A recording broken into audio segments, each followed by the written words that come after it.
भाई अभी तक ये बात तो सबको पता थी कि इस युद्ध में पाकिस्तान चीन के हथियारों का इस्तेमाल कर रहा था, तुर्की के हथियारों का इस्तेमाल कर रहा था। लेकिन अब इससे भी आगे का खुलासा हुआ है। चीन और तुर्की का पाकिस्तान को सपोर्ट सिर्फ हथियारों तक सीमित नहीं था, बल्कि यह सपोर्ट एक कदम आगे था, या यूं कहें कि पाकिस्तान के साथ कुछ हद तक तुर्की और काफी हद तक चीन भी भारत से लड़ रहा था। यानी भारत ने ऑपरेशन सिंदूर में सिर्फ पाकिस्तान को नहीं ठोका, बल्कि छिपते छिपाते पाकिस्तान को सपोर्ट करने वाले चीन और तुर्की को भी इस युद्ध में धूल चटा दी।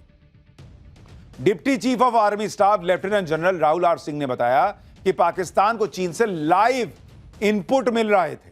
सुनिए एक बार।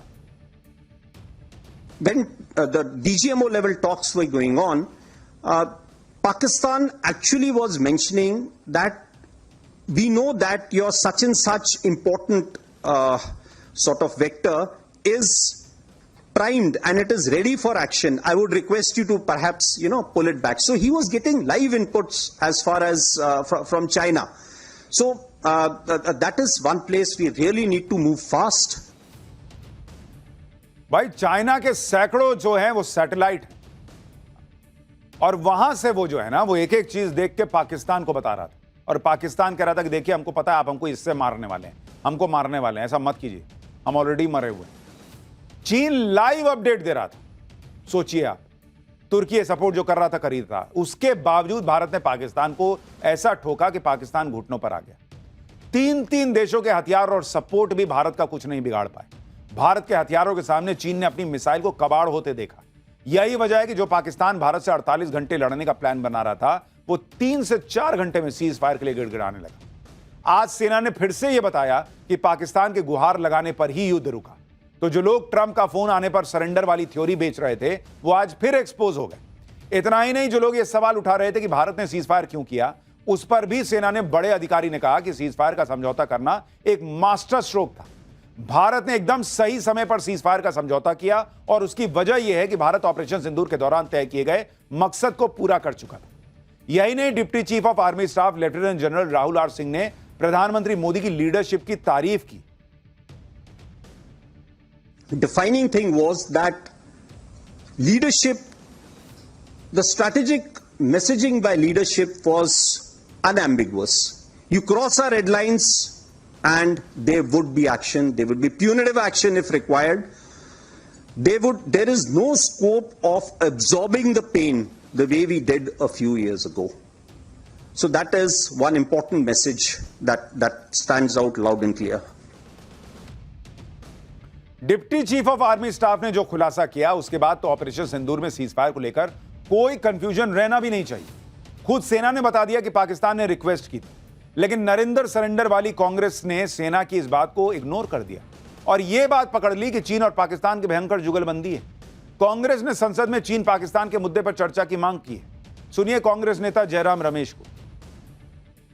ये साबित हो गया है कि हम पाकिस्तान वायुसेना से जंग नहीं था, ये चीन के साथ था, और चीन और पाकिस्तान, चीन ने तो पूरा कब्जा कर लिया है पाकिस्तानी वायुसेना पर। तो इसीलिए हम भारतीय राष्ट्रीय कांग्रेस, इंडियन नेशनल कांग्रेस बार बार ये मांग कर रही है कि इस पर पार्लियामेंट पर चर्चा होनी चाहिए। 5 साल से हम मांग कर रहे हैं। भाई इसमें तो तारीफ होनी चाहिए। आप कह रहे हैं चीन ने पाकिस्तान पे कब्जा किया हुआ है और पाकिस्तान को आप ठोक रहे हैं, इसका मतलब चीन को मार रहे हैं। और दूसरी तरफ राहुल गांधी कहते हैं कि नरेंद्र मोदी के मुंह से चीन नहीं निकलता। तो अगर चीन नहीं निकलता तो चीन को मारे कैसे? सबको पता, भाई भारत को पता था ना कि चीन सपोर्ट कर रहा है, उसके बाद बावजूद भारत मार रहा था ना। उसको पता था ना भारत को कि मार रहा हूं पाकिस्तान को, लेकिन लगेगा चीन को, तो मार रहा था ना। तो फिर क्या ये बात कहना कि भाई नरेंद्र मोदी के मुंह से चीन नहीं निकलता? अरे मुंह से क्या चीन निकालना, जब चीन के मुंह से जो है बाप बाप होते हुए सुन रहे हैं आप। कांग्रेस हर बात का क्रेडिट राहुल गांधी को देने के लाइन में लग जाती है। इसलिए अब सेना के खुलासे पर यह माहौल बना रही कि राहुल गांधी ने तो पहले ही चीन पाकिस्तान पर आगाह किया, जैसे दुनिया को पता नहीं कि चीन और पाकिस्तान का क्या खेल चल रहा है, वहां क्या बॉर्डर रोड इनिशिएटिव चल रहा है, किसी को नहीं पता है क्या? कांग्रेस यह दिखा रही है कि राहुल गांधी को विदेश नीति की बहुत समझ है, लेकिन यही राहुल गांधी नरेंद्र सरेंडर करके फंस जाती है। आप देखिए, एक तरफ राहुल गांधी माहौल बना रहे थे कि ट्रंप के फोन के बाद भारत ने सरेंडर किया, उधर पाकिस्तान ने फिर कबूल लिया कि भारत ने उसे ऐसा ठोका कि उसके पास सरेंडर के अलावा कोई चारा नहीं था, रास्ता नहीं था। पाकिस्तान के प्रधानमंत्री शहबाज शरीफ के सलाहकार राणा सनाउल्लाह ने कबूल किया है टीवी पर कि ऑपरेशन सिंदूर के दौरान जब भारत की ब्रह्मोस मिसाइल ने रावलपिंडी के नूर खान एयरबेस पर हमला किया तो उनकी सेनाओं को मात्र 30 से 45 सेकंड सोचने का समय मिला कि भाई कहीं ये न्यूक्लियर वेपन लेके तो भारत ने नहीं ठोक दिया है, और इतने में ब्रह्मोस ने अपना काम कर दिया। ये भाई खुद बता रहे हैं कि 30 सेकंड में इनको तय करना था कि भारत ने ब्रह्मोस तो मार दिया। इनको पता था कि ये अभी फटेगा, लेकिन इनको ये तय करना था कि भाई ये फटेगा तो न्यूक्लियर बम के साथ तो नहीं फटने वाला है। और ये कह रहे हैं कि भाई अगर 30 सेकंड में अच्छा हुआ भारत ने न्यूक्लियर बम नहीं मारा, नहीं तो हम भी मारते तो क्या होता। अरे भाई जब फटता तुमको पता नहीं चल जाता कि न्यूक्लियर बम फटा है कि नहीं फटा है? 30 सेकंड में ही पता करना था। और अगर उसमें न्यूक्लियर बम नहीं दिखा इसलिए कहा कि आओ फट जाओ, हमको कोई दिक्कत नहीं है, फट जाओ, हम तो न्यूक्लियर बम होता तब मारते, ऐसे नहीं मारते। यही खेला करते क्या? गजबे लोग हैं ये लोग। ऑपरेशन सिंदूर के करीब 2 महीने बाद भी पाकिस्तान भारत की ब्रह्मोस मिसाइल के डर से बाहर नहीं आ रहा है, जबकि उसे चीन और तुर्की सपोर्ट कर रहे थे। पाकिस्तान की धुलाई के आड़ में चीन तो अपने हथियारों की टेस्टिंग कर रहा था, वो तो मूर्ख बना रहा था इसको। इसके सैनिक मरे, इसके लोग मरे, इसका धुआं धक्कड़ हो गया। और चाइना ने अपने हथियार टेस्ट कर लिया। टेस्ट क्या किया? वो देखा कि फेल हो गया, सब भारत तो फोड़ दिया। चीन का मकसद तो फिर भी पूरा हो गया, धुलाई पाकिस्तान की हो गई। इसलिए अब देखिए कि पाकिस्तान भी अलर्ट हो गया। पाकिस्तान के आर्मी चीफ मुनीर के बाद अब पाकिस्तान का air force chief Zaheer Ahmed Babar America पहुंचा हुआ है। 10 साल बाद कोई पाकिस्तानी एयरफोर्स चीफ अमेरिका गया है। पाकिस्तान इस यात्रा के जरिए अमेरिका से रक्षा सहयोग बढ़ा रहा है, लेकिन पाकिस्तान के पास तो 80% हथियार चीन के हैं। अगर वो अमेरिका से हथियार लेगा तो चीन के कोटे वाले हथियारों पर कैंची चलानी होगी। वैसे भी ऑपरेशन सिंदूर के बाद चीन के हथियारों पर पाकिस्तान का भरोसा उठ ही गया होगा। ऑपरेशन सिंदूर में भारत ने चीन के HQ-9 एयर डिफेंस सिस्टम को फोड़ दिया था, PL-15 चाइनीज मिसाइल को फोड़ दिया, चीन के एयरक्राफ्ट J-10 को कबाड़ बना दिया। यानी चीन जिन अहम चीजों पर युद्ध लड़ गया उसे भी भारत ने फुस कर दिया। चीन के हथियारों का जनाजा निकल गया। शायद यही वजह है कि पाकिस्तान के जनरल अमेरिका का चक्कर लगा रहे हैं कि कोई तो हथियार अमेरिका वाला मिल जाए, चीन तो पिटवा देगा, मरेंगे हम।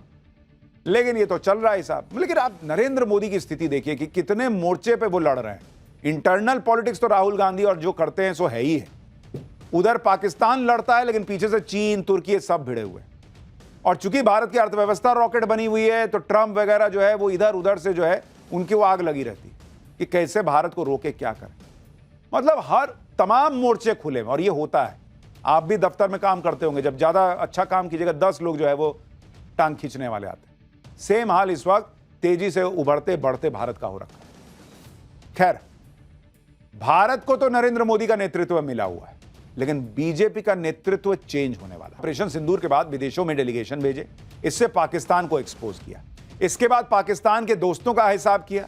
मोदी ने साइप्रस जाकर पाक के दोस्त तुर्की को निपटाया। उसके बाद अब प्रधानमंत्री का जो दौरा चल रहा है उससे चीन को निपटाया जा रहा है, चीन की घेराबंदी की जा रही है। यह दौरा इसलिए जरूरी था क्योंकि हमारा असली दुश्मन चीन ही है। ऑपरेशन सिंदूर में भी चीन का ही खेल था। पाकिस्तान को आगे करके चीन अपना खेल कर रहा था। आज ये बात भारतीय सेना ने खुल्लम खुल्ला बता दी है।